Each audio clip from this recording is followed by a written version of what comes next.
pleasure. Really, really. Okay, great. So it's great to see everybody.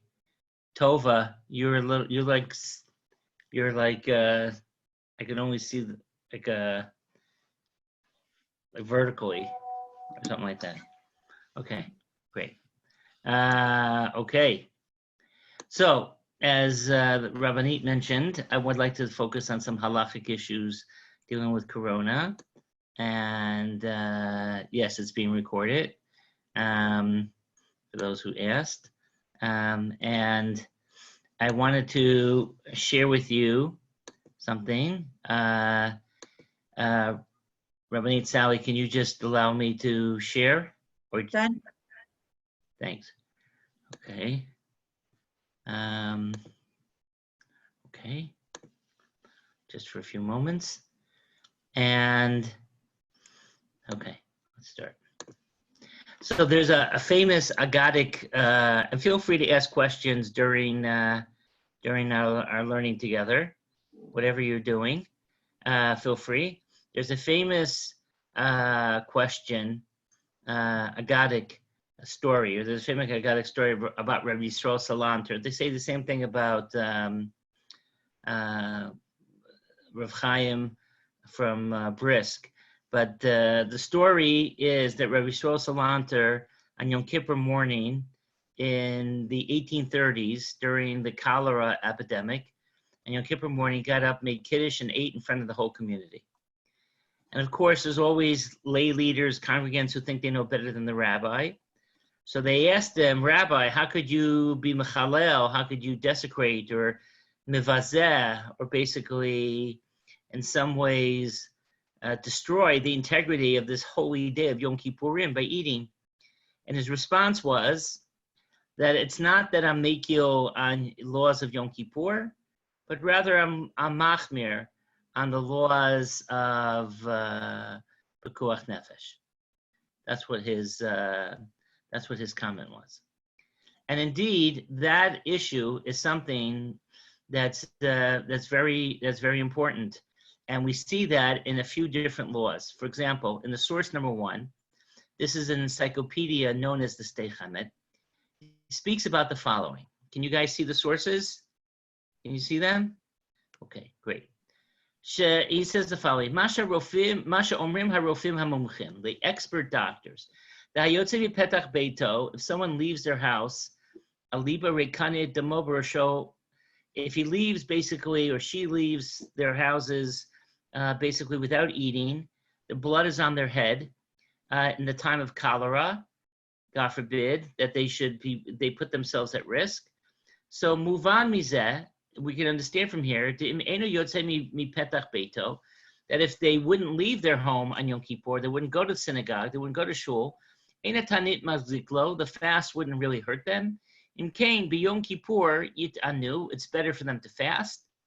And they should stay b'bidud, they should stay quarantined in their home. They should daven b'chidut, by themselves. They shouldn't read from the Torah. We don't want to transgress a biblical prohibition of not fasting. However, it goes on further. But if the experts say, "Hey, listen, that we need to,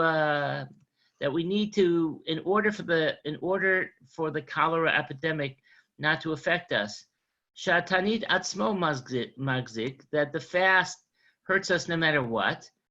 Like the Magen Avram says in Siman Tov Kuf Ayin Vav Siv Kat and Bet, you shouldn't fast, and let the doctors tell you how much you have to eat.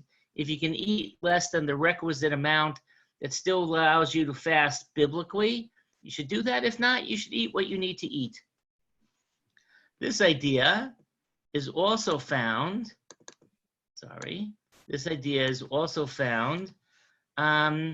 in other literature. For example, the Khatam Sofer writes the following. Khatam Sofer, not known as a moderate, he writes the following. He writes that if the doctors say that you need to eat on Yom Kippur, you need to eat, because the most important thing is pikuach nefesh. We're more concerned about your life than we are about fasting on Yom Kippur, v'chai bahem. We want you to live through the mitzvot. This idea is also highlighted in the Shulchan Aruch, where the Shulchan Aruch reminds us in source number 3, Mi sheyesh lo choli shel sakana, someone's in danger, mitzvah l'chalel alav et Shabbat. The most important thing is to be mechalel the Shabbat, is to desecrate, in quotes, the Shabbat. V'hazariz hareza meshubach, and the faster you do that, the best. V'ashoel, it's not the time to ask questions. If somebody's searching to ask those questions at the time in which they need to do and help somebody who's in an emergency, they're like a quasi-murderer. And the Mishnah Berurah goes on and says more. The Katvu Hachronim, the Huadin, the Achronim, right, the commentators on the Shulchan Aruch, Bishvil Choleh HaCholeh Shu Safek Sakana, even in a case in which there's a Choleh who's a Safek Sakana, we're not sure if it's dangerous or not, but there's a chance. Gam kein mutar lechapot. It's also permitted to violate even a biblical prohibition. That is the clear and most important idea that we need to understand, and that is the halachic responsibility that we have in order to preserve life. And I think that that is a critical, important thing that we need to struggle with when we answer halachic questions in the time of Corona. And that is, how do we make sure that we're following halacha and the tradition of halacha, and not compromising that tradition, but recognizing that part of the tradition of halacha is to be concerned about life. And the second piece is to make sure that we are being empathetic, we're showing proper respect or proper needs, or being sensitive to the needs of others. So let's look at some of the halachot that rabbis got. And as Or Torah Stone has 300 rabbis around the world, particularly in South America, as well as in Europe and other places. And we got different questions. A lot of these questions weren't really answered by me. They were answered by people like Rav Schachter and Rabbi Willig and Rav Asher Weiss. I asked Rabbi Schachter some of my questions. Some of them actually he wrote up. He wrote up like 25 questions that were asked. 2 of the 25 are questions that that we discussed. We're going to go through one of them today. But this one is a question I don't really think requires asking somebody who's a significant posek. This is a pretty simple question, even though it's one that represents a struggle. And that is, and thank God things have quieted down a little bit, but for many, many weeks, the hospitals all over the world were totally filled. My daughter works at Mount Sinai Hospital. She actually got corona there. Thank God she's doing fine, but she works at Mount Sinai Hospital. Even the lobbies were filled with patients. They even opened up a annex to the hospital in Central Park on the Great Lawn. And the hospitals are full. And not only that, but you can't go visit patients because of the challenges and the concerns of corona. So the question is, are you permitted to call on Shabbat or Yom Tov to the doctor or the nurse and ask the doctor and the nurse how the patient is doing, a patient that may have corona or other disease or other sickness that you're concerned about, in order to make sure that someone's looking out for them? Normally you would stay in the hospital with them and you would be their advocate. But if you can't do that, are you allowed to call on Shabbat and Yom Tov in order to help that patient? And perhaps if you speak to the doctor or the nurse, there's a better chance that they'll be looked after as opposed to ignoring them, let's say over a 3-day Yom Tov, like it happened on the 2 days of Pesach and Shabbat. So let me ask you that question. What do you guys think? Is it permitted to call when you have concerns, or is it forbidden to call, since normally it's forbidden to use the telephone on Shabbat and Yom Tov? What would you think in this particular case? It is allowed.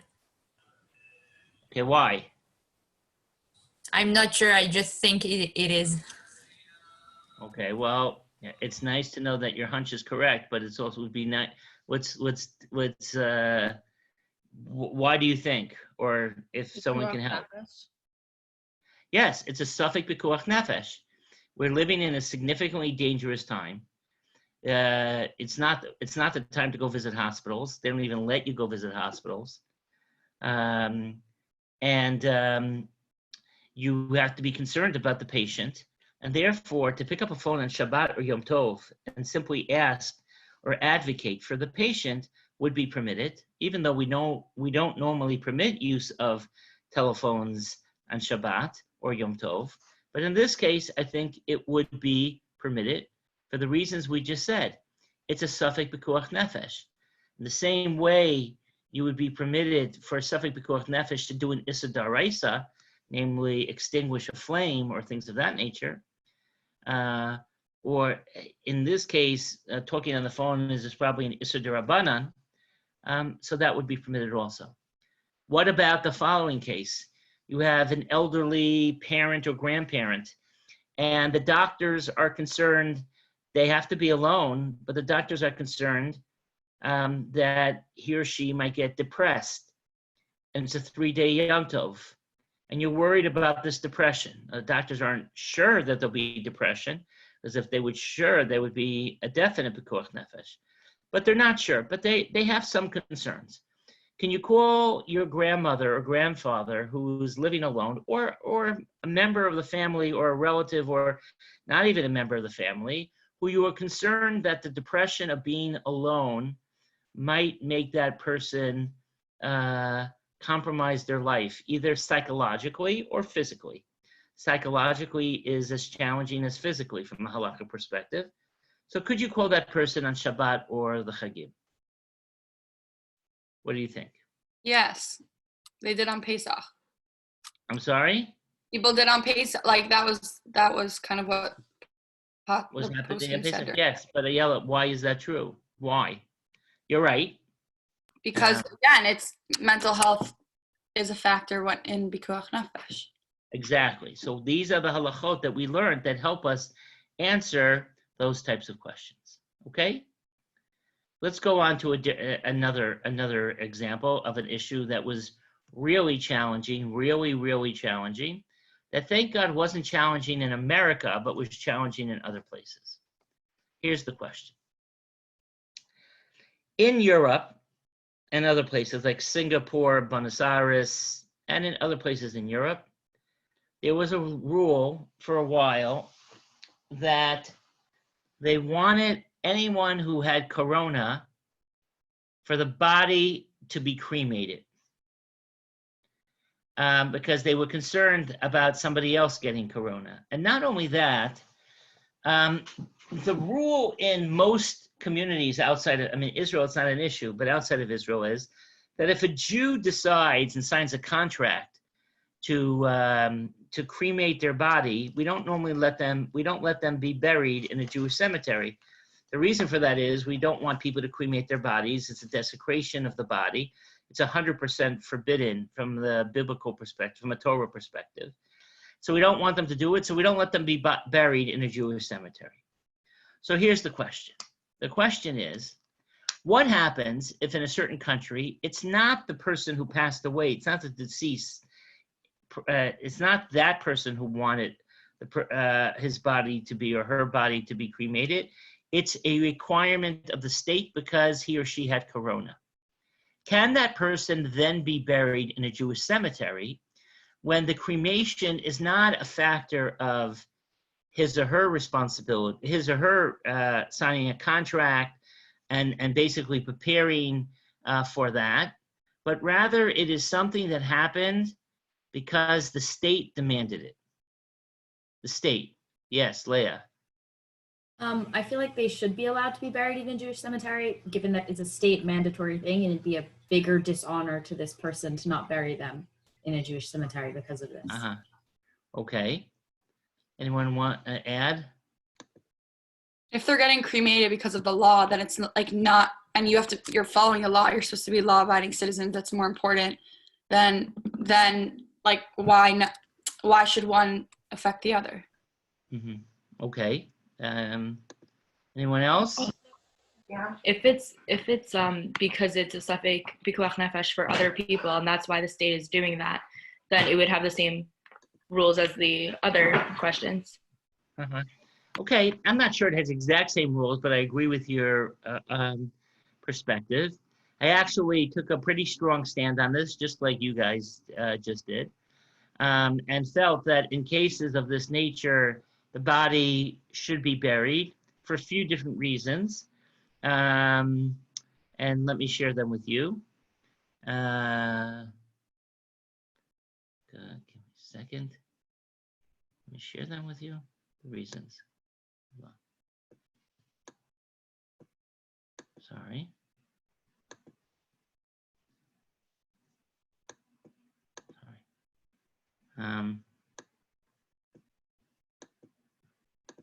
So my reasons were the following. They were basically your reasons, but let me first of all, just an interesting halacha. Once a body is cremated, it no longer has a halacha of being tameh. In other words, there's no tumah for a kohen, and that's what we see in source 4, the Mishnah and Olos. Chachamim mitarim efer srufim. Once the body loses its status of a body, there's no longer a skeleton or anything else of the nature, just ash, no longer has the chaloshem, the status of a body, then there's no issue of tumah. So to bury it because of tumah reasons is not a good enough reason. However, the Rambam says in source number 5, based on the Gemara in Tamura, that in a case in which you're supposed to bury a body, whether it's a body, animal body you did a sacrifice on, or a human body, kol hanikbarim, anything that requires burial, afaram asur. Their ashes are asur bahanar, forbidden to have pleasure from. B'chol nisrafin, and anything that can be burnt, afaram mutar, then the ashes are permitted.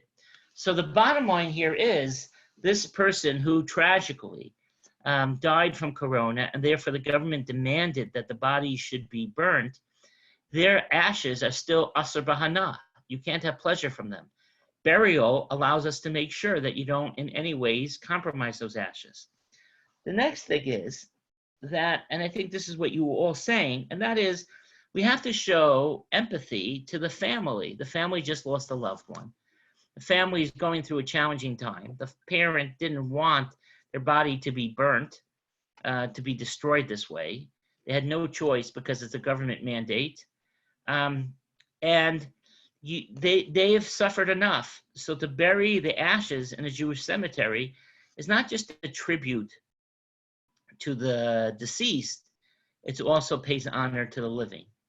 Furthermore, there's also this notion of tchiyat hametim, that we want God to resurrect all of us. It doesn't mean that we have to be buried, fully with a full body. We even see in source 6 a very famous story of 400 young men and young women who were captured by the Romans and were going to be brought to Rome to be used in various forms of prostitution. They commit suicide on their way to Rome. And the Gemara in source 6 speaks about the fact that even though they're buried at sea, they jumped off the boats and they drowned, that tchiyat hametim, resurrection of the dead, can happen even when someone's buried at sea. So I felt like you all felt this way, and I actually, there was articles in the Times of Israel and other places that indicated that I said that it said something like, see if I can find it for a second, but it basically said something like, Rabbi says it's okay for cremation, which is not what I said. But, I don't have to tell you guys, that headlines are headlines and headlines sell papers. So they basically put this whole thing out. It was a little bit complicated, a little uncomfortable for a bit. But I'll show it to you for a second. Hold on. I just did a search on it while I was talking to you. So the Times of Israel had this article. State mandated cremation is a posthumous mitzvah, says leading Orthodox rabbi. Okay, they're wrong about the leading Orthodox rabbi part. And it's true that I did say that, like you all said, there's pekuach nefesh, and therefore it can be some type of mitzvah.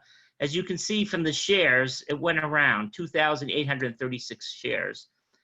I don't normally look at this stuff, but my kids do. And there were a lot of comments, let's just say, about this thing that I said.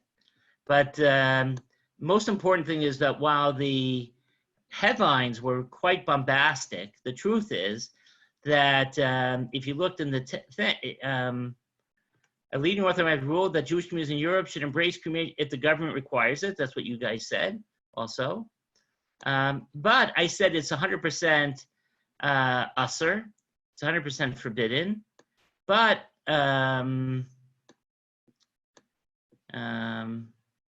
he said in his comments that mitzvah cremation apply only in the cases where government decides that cremation is necessary for public health, and therefore wouldn't apply. And it also quotes me as saying that cremation is normally 100% forbidden. But to say that that because of that reason you don't give honor to the deceased, that's totally inappropriate. Now what happened here, it says Brander explained that Jewish prohibition of cremation stems from the Hebrew Bible. It says that you're not allowed to do cremation, and et cetera, et cetera, et cetera. Now what happened was that the Jewish Week actually didn't interview me. They took the headlines and they didn't give the caveats in the article itself. They just took the headline. They didn't speak to me. They didn't anything. And then the people at Torah had to have a conversation with them that you don't quote somebody during this very, very, very challenging time without even picking up a phone and asking me my opinion. And therefore they had to print an online immediate, basically, apology and change it. And then a week later, in type point that's not bigger than 10 point, they apologized. But it was a little bit challenging because all of a sudden the rabbis around the world that we have relationships with are seeing this Jewish Week article as if I'm not concerned about cremations, where you and I just discussed all of the challenging issues. And there was a second issue that we discussed, that we dealt with, and that's the following.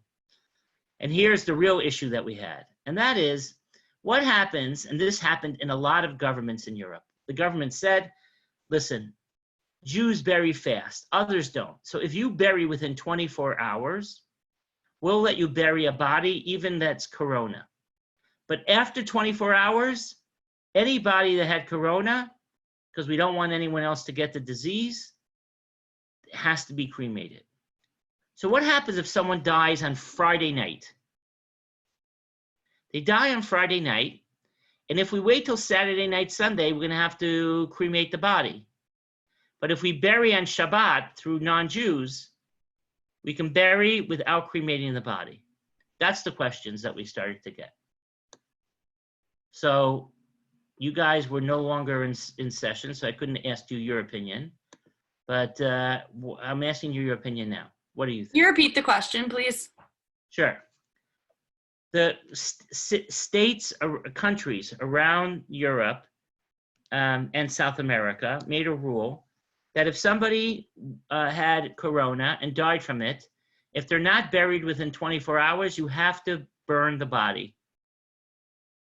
Someone dies Friday night from corona. If you wait till Motzei Shabbat Sunday to bury them, you'll have to burn the body. Can you bury on Shabbat with a non-Jew and therefore stop the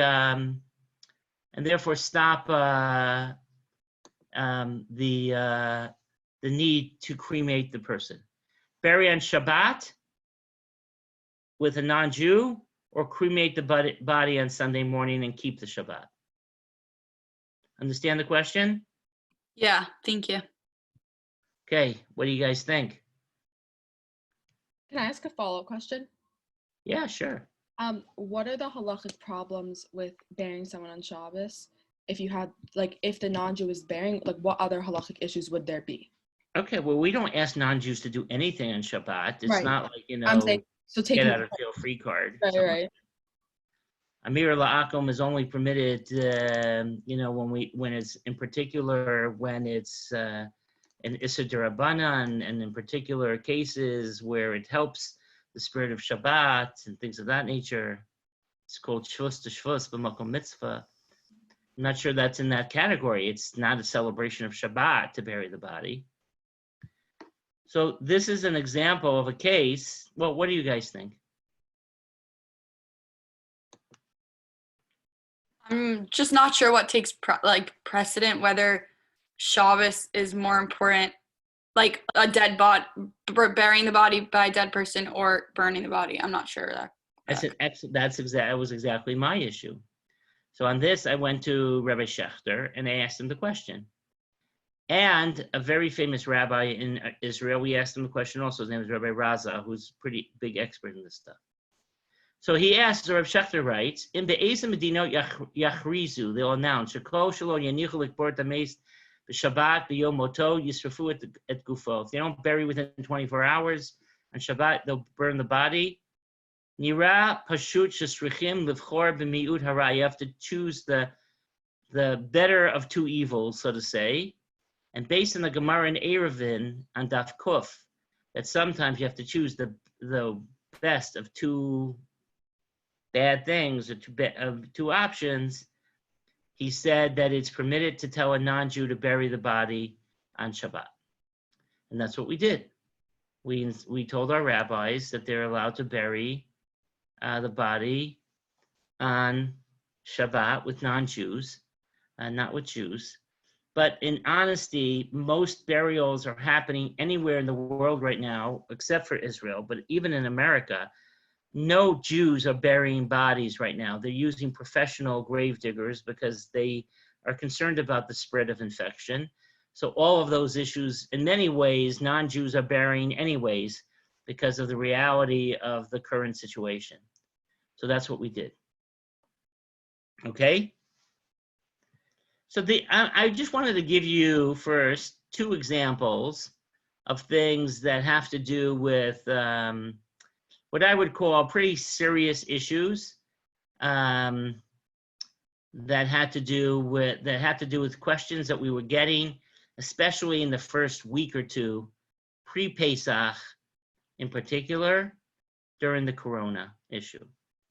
Now I'd like to actually talk about two issues that are not as challenging as these, but they're what I would say more halacha l'maisa, more relevant. And that is taking haircuts during Sfira.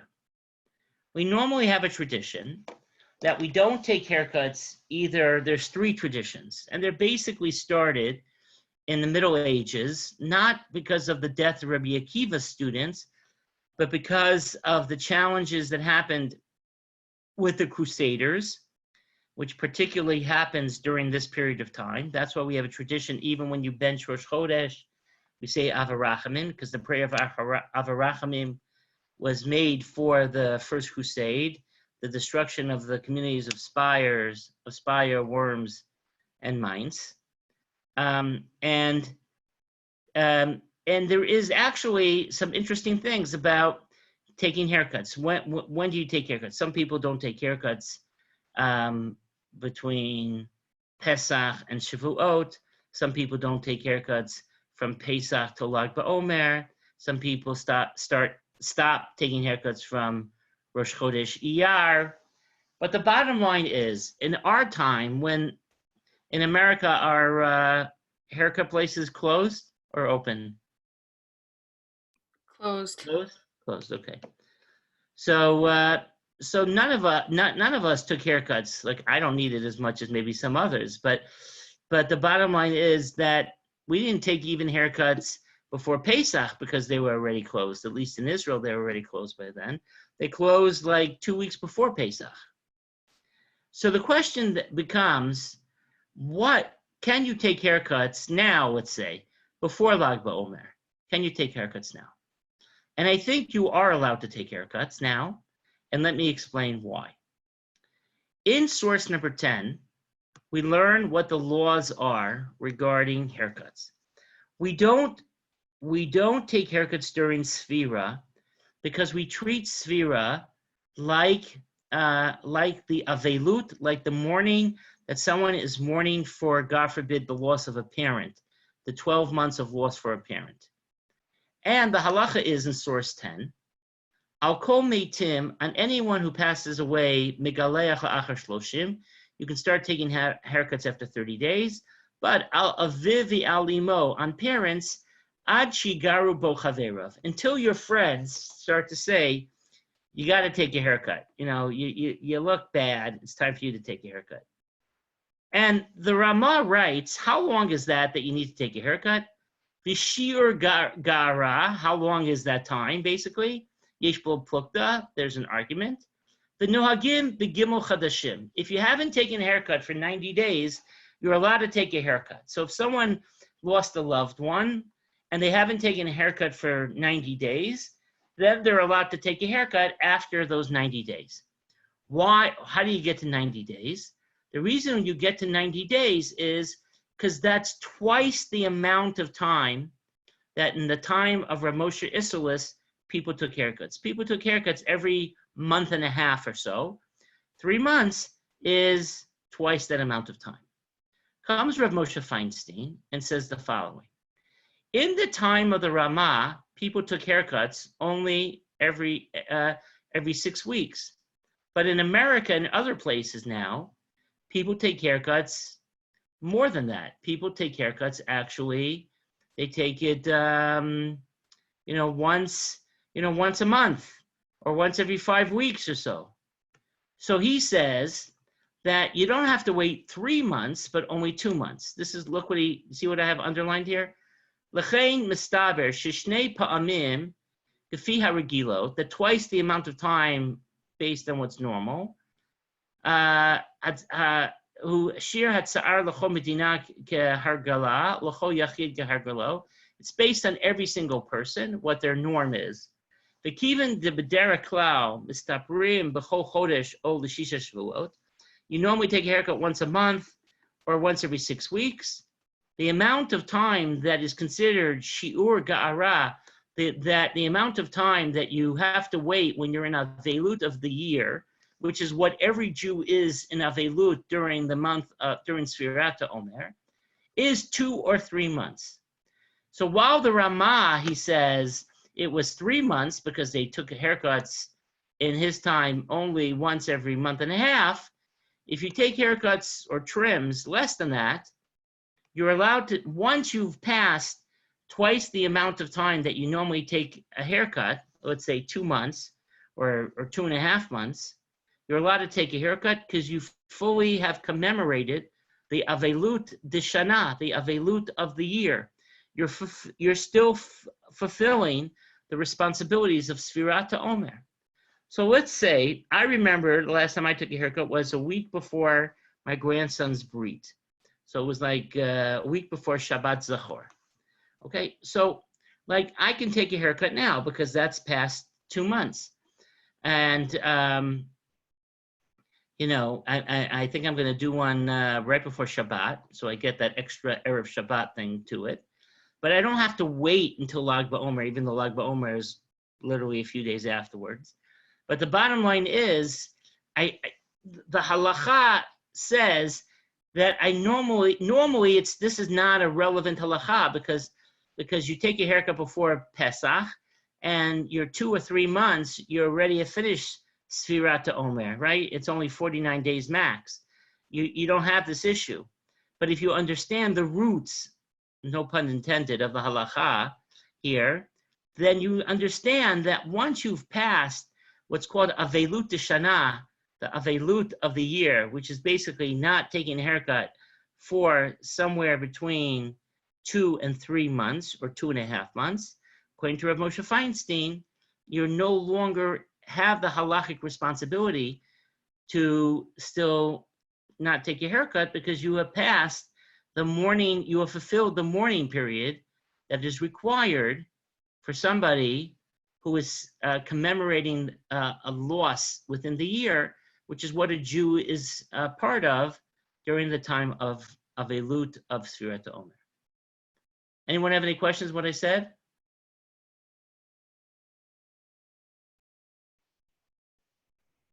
Any questions? Is that so simple? You guys got it? I have a question. Please. So if it's because like they weren't able to get a haircut before Pesach because everything was closed, okay, fine. But like, what if like the person who cuts your hair is in your family and like you just didn't cut your hair before Pesach? Would the same like thing apply? Well, if you didn't cut your hair before Pesach simply because you just didn't get around to it, I still think it would still apply. Because I don't think it's about, shame on you. You didn't take your haircut before Pesach. If you didn't need one before Pesach, that's fine. The same way, since I cut my hair, which is not something that takes too long, before my grandson's brit, which was, right before Purim, I didn't need a haircut before Pesach, so I'm not penalized because I didn't take a haircut before Pesach. Once I passed that 2.5 month period, I have fulfilled the mourning responsibilities of Avelut Shana. If you Yes. didn't, Sorry. if you didn't know you were mourning, so it's like retroactively saying. Yeah, it's not about knowing that you're mourning. That's not the thing here. The thing my point is, the reason why we don't take haircut, we wait that long, is because anyone during Sfirat Omer has the status of a mourner of the year. That's why we don't do certain things. And therefore, once you have fulfilled the obligations of a mourner of a year, which is not taking a haircut for twice as long as you normally would, you're permitted to take that haircut. So would that work on a regular year too? Would it work on a regular year? Like if there's no corona and you just happen to go double amount of time than normal because something happened in your life, I don't know, you just didn't end up getting a haircut. Yeah, unless I would say, unless it was laziness and you just said, hey, listen, I don't really need a haircut and I'm just going to take it in the middle of Sira, I wouldn't be so comfortable letting you do that. But if it was because, God forbid, you got stuck somewhere, or God forbid, you were hospitalized or something else of that nature, which is not within your thing, then like this year, then I would be totally comfortable telling you what we just talked about. Yes, Leah. Does that like 2 or 3 month time period apply to everyone? Like, what if a man cuts his hair every 2 weeks and now because of Corona, it's been like 3 months already? Yeah, so that's a great question, but I think you have to, it has to be a normative period of time. But Moshe Feinstein, I'm bringing you that. He said, you have to follow what the norm is, I think, in each country. So I think, you can get away with saying you take a haircut once a month, and therefore twice that time is 2 months, but I wouldn't be comfortable saying twice the time is 1 month. Okay, I want to discuss one more thing with you because I felt we would discuss like 2 very challenging things, like the first 2 things we discussed. And we would discuss 2 things that might be more, thank God, relevant to you, as opposed to, thank God, the things that we discussed in the beginning that, thank God, aren't too relevant to you. Thank God. Music during Sfira. Some people have the tradition not to listen to music and definitely not to play musical instruments during Sfira. Proactive mourning. What about this year? Should you stop playing instruments? Let's say you love playing an instrument, you don't normally play during Sfira, and you not listen to music. It's not like about going to concerts because there aren't any concerts around right now. So the Shulchan Aruch in Hilchot Avelut, Siman Shin Ayin Daled, which is source 13, says the following very interesting halacha. Yesh omrim, b'shat hadever, in a time of a plague, ein me'ablim, you don't mit'ablim, you don't even mourn shiva, according to some. Mishum bi'ituta, because we're concerned about your mental health. We're concerned about anguish. We're concerned about things of that nature. Vishamati, says the Shulchan Aruch, tzat nagu kain, that some follow this tradition of not mourning, not even sitting shiva, which is not the norm. And I actually would think that sitting shiva, even a Zoom shiva, has psychological benefits to it. But the point that the Shulchan Aruch is making, and that is that Avilut, even Shiva, we're not so strict on during the time of a plague if we're worried about your mental health, the psychological consequences of maybe sitting Shiva. The Aruch HaShulchan, one of the who put together a sefer on the Torah Tamima, basically it's the same author of the Torah as the Torah Tamima. He writes the following: V'yesh omrim sheb'shas hamagefa, in the time of a plague, ein mit ablim, you don't sit shiva or you don't mourn at all, mishum bi'ituta, because again of psychological concerns, anguish, anxiety. V'shamati k'tzat nagu kain, and I heard that some follow this ad kan lashono. This is also the language of the Shulchan Aruch. Now he continues and he says the following: Ubavadai, and surely, im yesh chashash pachad, if there is some type of psychological concerns, bazeh have kipekuach nefesh, that is like pekuach nefesh, even if we're not 100% sure, but there is a concern of pekuach nefesh.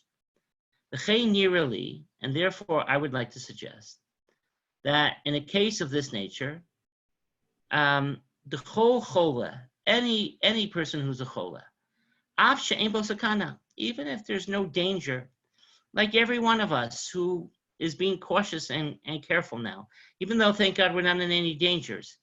Im ha'avilut yigrom tosefet choli, if there's a chance that the mourning will add to your anxiety, ein lo lehatabel, you shouldn't do that. Now, I'm not suggesting that anyone shouldn't sit shiva. That's not what I'm suggesting. But the point is that any aspect of mourning has to be evaluated through the lens of how we're doing right now when we have additional anxiety. The idea of not listening to music is not because of not listening to music because we're sitting Shiva, it's because of the Avelut, it's because of the mourning that one would have during the year. And so, therefore, for this reason, I think that this year, there's no problem with listening to music. In fact, Rabbi Schechter writes a tshuva about this also, that he feels there's no problem with listening to music, and feels that you can also play instruments. He actually feels,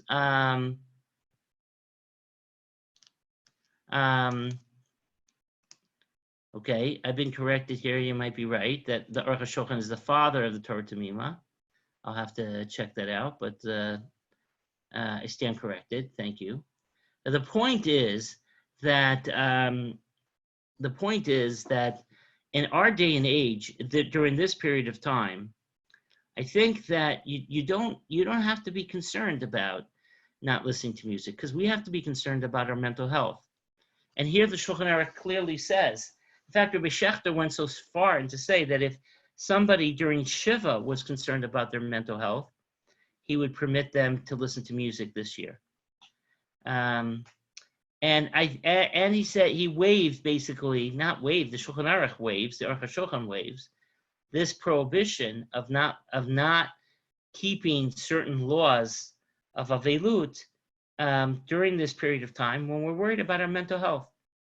So for that reason, those of you who may enjoy playing an instrument and it gives you some type of serenity, peace of mind, in the present matzav, I wouldn't say this for every year, but in the present situation, I think it's permitted to play the instrument and to listen to music, because we're in Shas Magefa. There are tens of thousands of people dying all around us. That's a real Magefa. And therefore, I think it is permitted to listen to music this year. Any questions?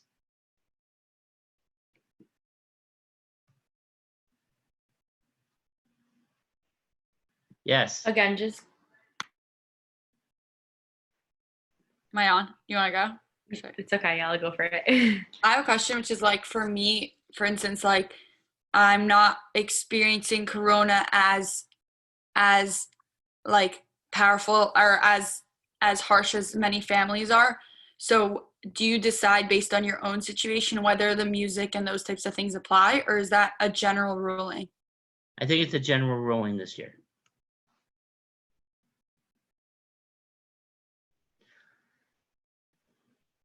Any other questions?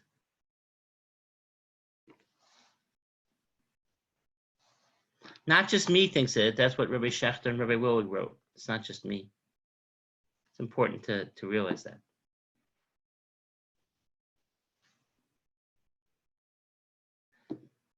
Any other questions?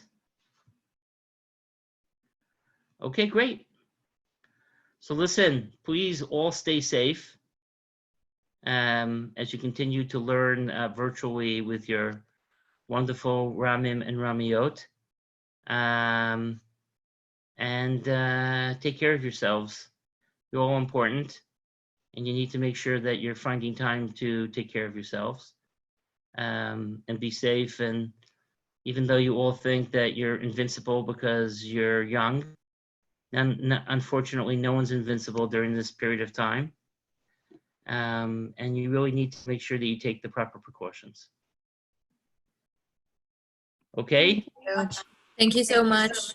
Thank you. Thank you. Okay. Thank you. Thank you. All right. Thank you. Have a wonderful day. Take care. Thanks. Take care. All right. Bye-bye.